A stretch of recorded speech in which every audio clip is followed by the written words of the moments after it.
how do you keep that dog mentality? I said, let me ask you a question. When you were younger, what did you want to be? He said an NFL football player. But once I got there, I lost that dog mentality. He had a finish line in his brain. Guess what? A true dog mentality, I have a dog at home. I can feed that motherfucker all day long. He never gets full. It's not enough you made it to the NFL. Be the MVP. It's not enough you ran a 5K. Win a 10K. It's not enough you became a doctor. Be a better doctor. It's not enough you lost 50 pounds. Go out there and do something with it. Guess what? It's 109 out here, but guess what? It's not enough. Stay hard. What is going on, y'all? It's your boy, EJ2 Track Rat. I'm back. And I'm bald.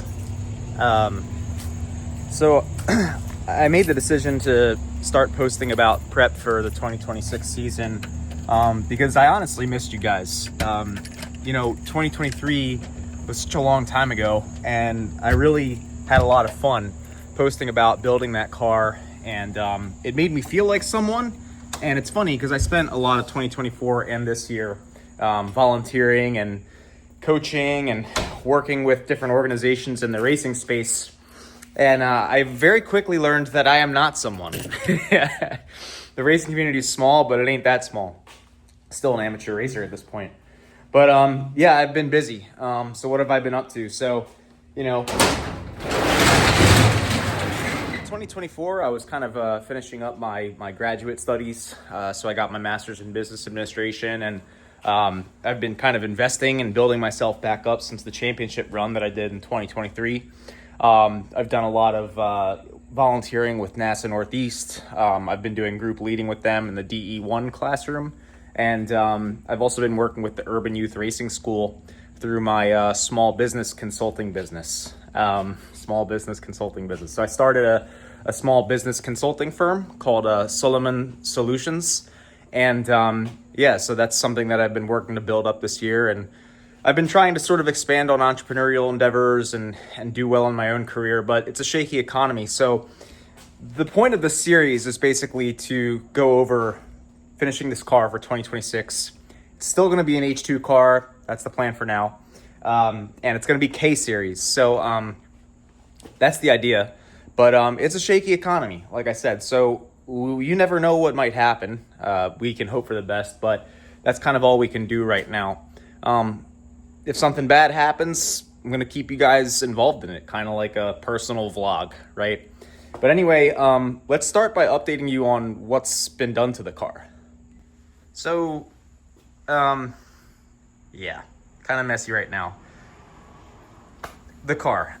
So I put ABS in it. There's a lot of lines in there, but I put ABS in it.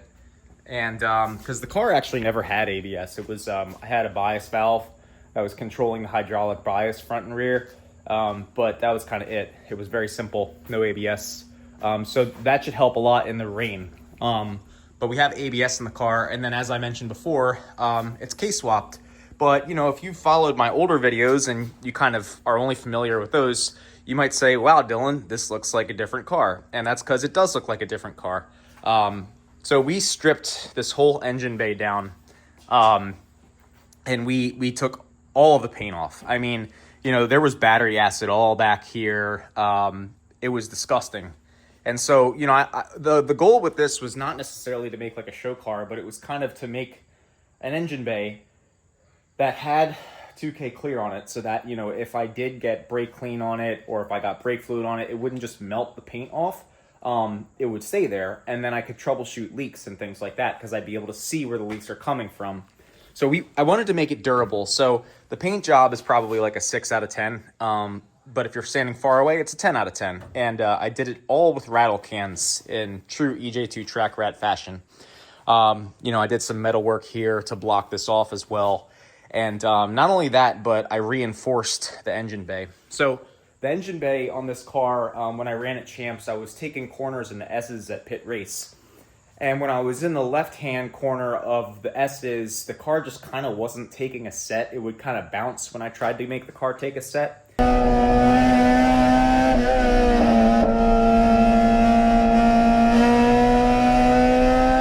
and I thought it needed an alignment change, but what I ended up finding out was that underneath of this fender, the apron was just completely cracked off. So I was racing at national championships with an apron cracked off of my car.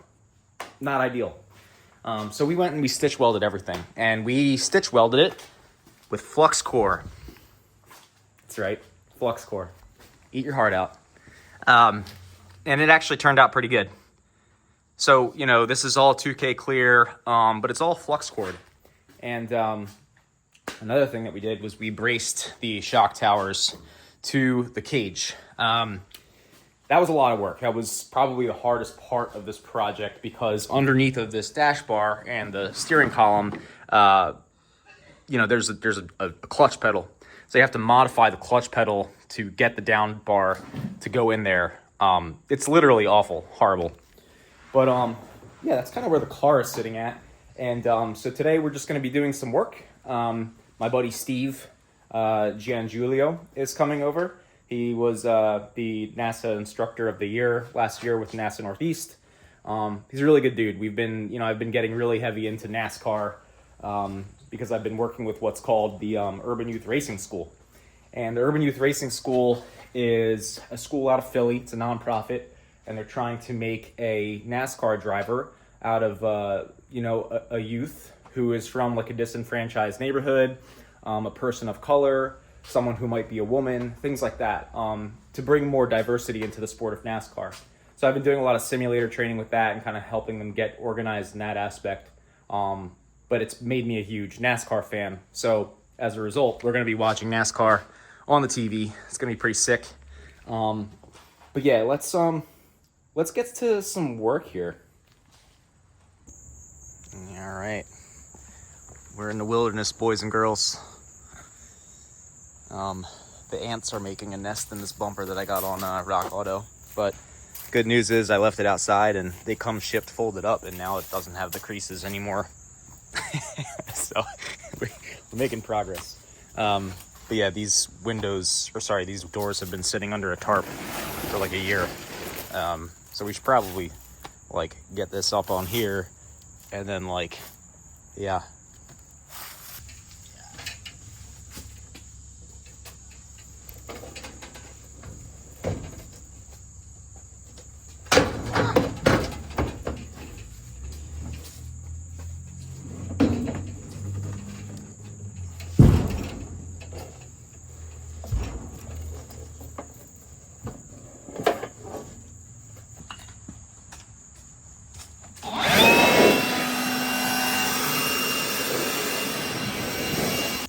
All right, as you can see, this door is very dirty. It's also, not the finest of stuff, right? I mean, the car has gone through a lot of iterations. And that door is clearly not red, so it is clearly not an OEM door. And that's why it's got rust on it.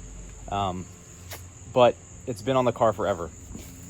And on that note, it has some of the janky fabrication techniques that I've used in the past. Because as you can tell, I have improved a little bit. At least I think. Let me know in the comments. Insult me, whatever. But yeah, and it's pretty beat up. So, we want to lighten this door really. Because I want to be able to run the car in various trims, right? So I want to be able to run it as light as possible. And I want to be able to run it heavier, potentially. So heavy is easy, you just put more ballast in it, but light is not, you have to take things out. Like this door bar. So that's an easy way to get weight out of the door. And then also getting this out, but that's going to require finding the spot welds for it. And I hope I didn't damage the mirror. No, it looks okay. But, yeah, it's gonna, we got some work to do. All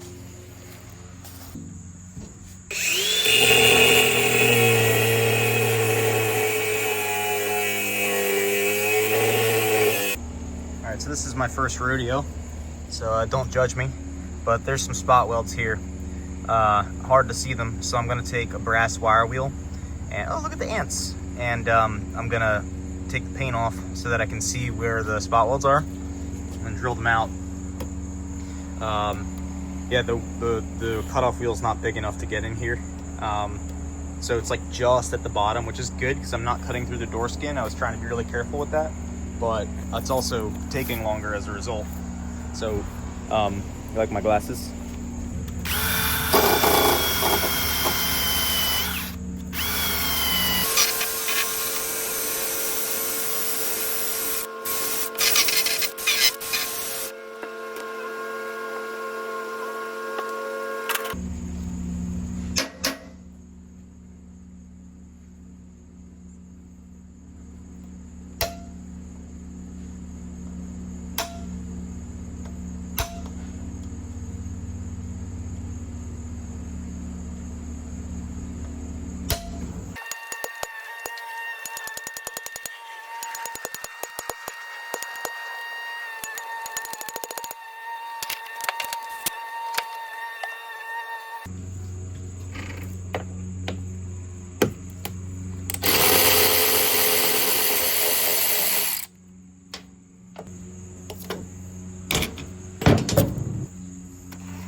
Yeah, they cut out really easy.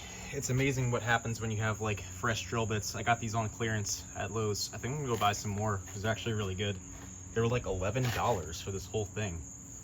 And 2025 money, that's like $1 in 1990 money, man. That's crazy. But yeah, there's some spot welds on this side we gotta get to now. The bar moves, which is good, but we're gonna need to get the spot welds on that left side, so let's get that next.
Yeah, so this is an example of where you think, oh, I'm just cutting stuff out. It's really simple. And then the reality of working on a 30-year-old car hits you. So, example, this is OEM trim. It's like gold. It's gold, right? So, I mean, hit me up, Bitcoin, Ethereum, whatever, actual gold, whatever you want to trade me. Anyway, it's not ripped because they rip when you try to reinstall them on these pins. So I've just been trying to like slowly pull it off and be nice with it. But yeah, so I think we got all the spot welds drilled out, but it's still kind of giving me some trouble. I think there's only, spot welds on that side. And that side is a little bit more complex. I had to remove the latch mechanism. So we're gonna try and yank this out. Hopefully it works.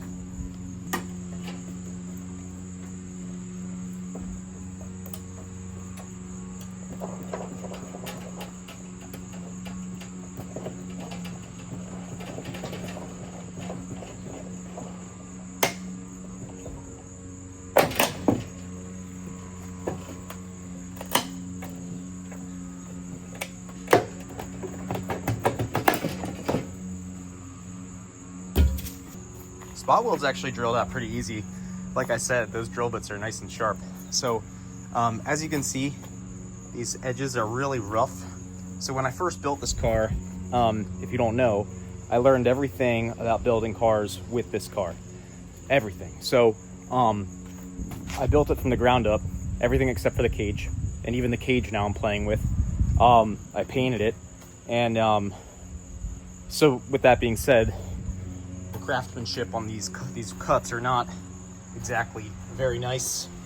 Now, why is that a problem? It's a problem because I don't want to die getting out of my car. So God forbid if there's like a fire or something like that, you don't really want like sharp edges anywhere in the interior of your car because it'll catch your fire suit if you're trying to get out of the car. Unlikely, you know, if the sharp edges are over here and the door is opening out that way, but if you can avoid issues, why not, right? But we have a lot of work to do. I mean, this whole area up here, I see lots of metal that I can remove to try and save some weight.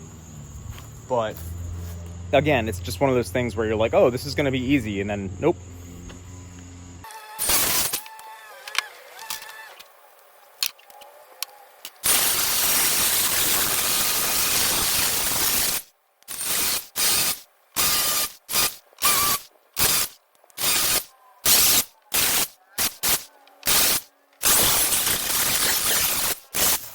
She looks good, man. She looks really good. So I had to cut this off, so we're gonna take the flapper disc to this to kind of make it straight again. But you can see this was all jagged before, and it's not totally straight, but you know, again, all of this was jagged, and then this was a big chunk here, metal. You can see this is loose now. I mean, it's been loose, like the spot weld broke off a while ago. So I will have to weld it back on, probably like drill through here and do like a rosette weld. But it's, yeah, I mean, it had like a bunch of stuff that just was unnecessary. You know, it had like trim pieces and stuff. I mean, really, if I really wanted to do this correctly, I would like drill the spot welds and pull the whole skin off, and no, but I could, but I'm not going to. We do need to get this car running at some point, and hopefully at the end of the season for testing. That's the goal. But yeah, let me clean up the edges a little bit more. Kind of like ruminate on stuff, and then I'll keep you guys in the loop.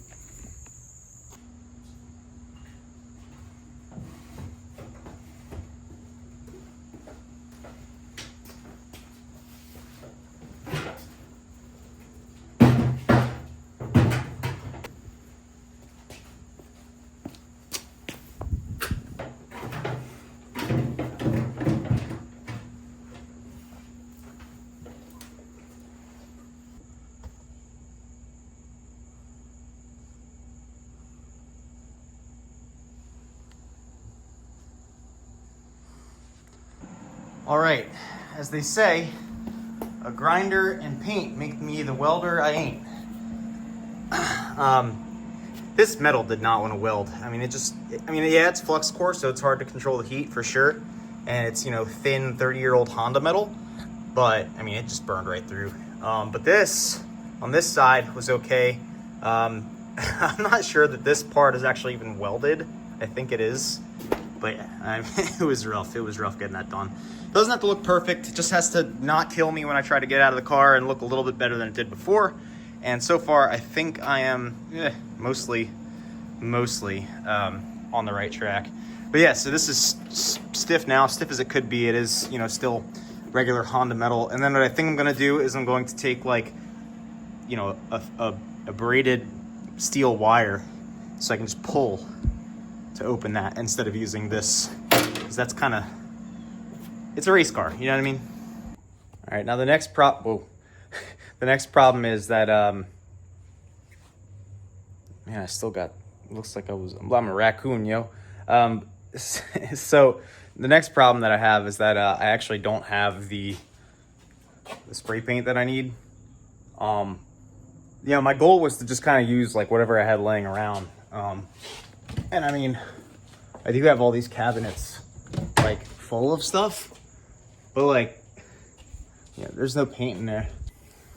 I think I have a plan. What I'm gonna do is I'm going to paint that door with a brush, and I'm going to paint the inside red. The way I look at it there really isn't too much extra work.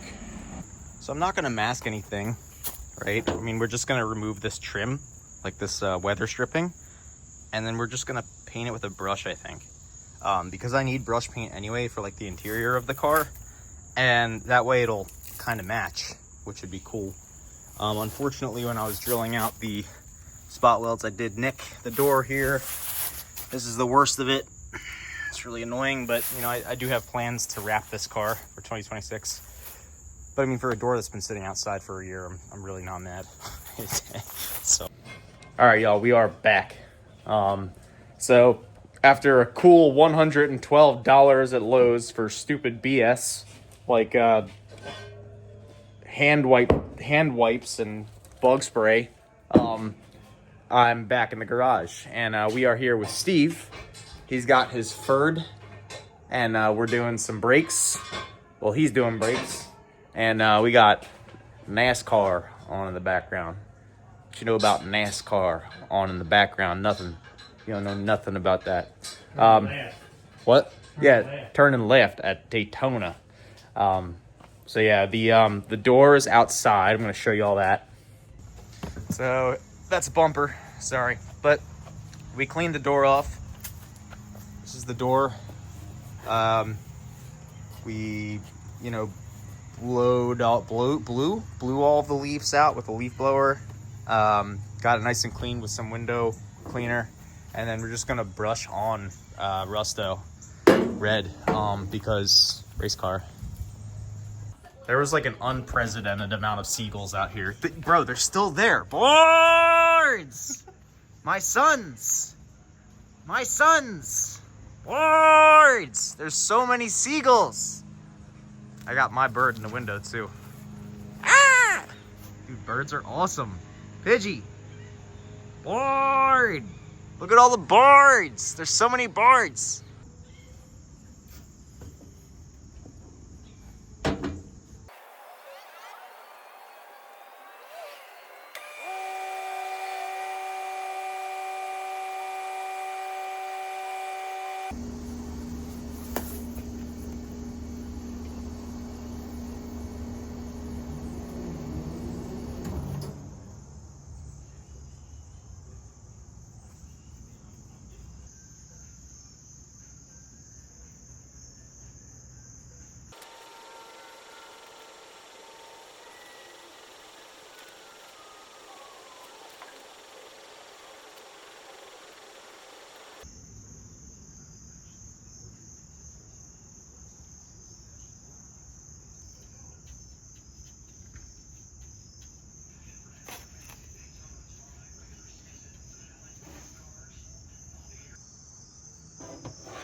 Door. All right, so if you see me at the track and you don't like the way this paint job came out, just mind your business. But the important thing is that it's a door and it's red as opposed to being white. So let's go put Pidgey to bed. Pidgey, what are you doing over there, buddy? You wanna go to bed? Come here, sweetie, come on, step up. Come here. Good boy. Give me a kiss, bud. Give me that head. Give me that head. Give me that head. No? Give me that head. You wanna go to bed, buddy? You wanna go to bed? It's bedtime. Let's go to bed, buddy. So when it gets dark outside, he screams to go in the cage. So I gave him a pistachio. That's what he's got in his mouth. He's waiting for me to sit here and watch him eat it, because he doesn't want to go to bed until he's done eating it. He's a good dude. And then Steve is out there struggle bussing, working on his car. Oh yeah, they're finally getting them big black Chevys running. Yeah. Since when was the Wawa mascot Wally? weird. All right, y'all. So Daytona is at a pause. Red flag for rain, but we have the passenger door in here now. Much heavier than the driver's side door because we left all of this in when I previously put this in the car, and you can definitely feel it. So we're gonna have to take all of that out, trim this back kind of like we did the other door, get rid of all the jagged edges, also like we did with the other door. We already got rid of the inside door handle and then the little the hanger guy that like makes the door kind of open and like stay open on a street car, but it's not a street car, so we need to worry about that. But we do need to drill out the spot welds for this reinforcement bar. And Jackie Andrews had a bunch of NASA winter stickers on her door, and I was like, let me mimic that when I started racing, but I didn't win anything. I mean, I won a lot actually, but like I just put I never got the stickers, so I just put a bunch of Toyota stickers on there. So it's something, yeah. See if sparks are right for you at road.co/sparks. Caitlin Clark from the logo. You know, life would be easier if I could do everything from the logo. Allow me to.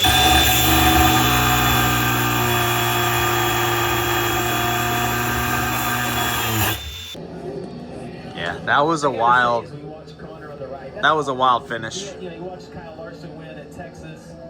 I know he's going to say all the right things. So for those of you who aren't familiar with what might have happened at Daytona, you're happy for your team, and I know Connor Zilic is nasty. How many wins does he have in Xfinity this year? 5? 5. He's got like 5. He's like locked in for season, right? Season champion. I don't think he's locked in for champion, but he's in points lead. Yeah. Points lead for season champion. I mean, regardless, Still, yeah. dude is nasty. Dude is nasty. He hops out with freaking the broadcaster Clearman jumps in and wins. Yeah, so Connor's got a broken collarbone that he got plated together, and then a freaking broadcaster hopped in the Dale Jr. car and took it to the checker. We call him a broadcaster, but the dude also races sports cars, and he's a driver. Wild. What is he? Is he about to? Yo, let's go. Oh, he broke it! All right, y'all. Well, it is 11:30 at night. Successful 2025 season to the Berlin Driving Valley Mountaineers. Granted, it is a weekend, but okay, almost died. But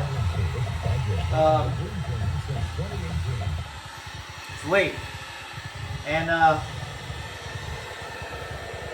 while I rush the cure of this paint job because I put on way too much paint with the brush, y'all should be getting to sleep. So I hope y'all have enjoyed this return to the rat, we'll call it. You can call me a rat, it's fine. I don't care. That's how I identify myself. I don't know what I was gonna say. Anyway, thanks for watching. Share this video. So I'm actually trying to use this series to try and like promote the EJ2 Track Rat Partnership Program. My consulting business and other things. We're turning a new leaf. We're constantly turning new leaves over here. Again, thank you all for watching. I'm gonna cure this paint. Peace.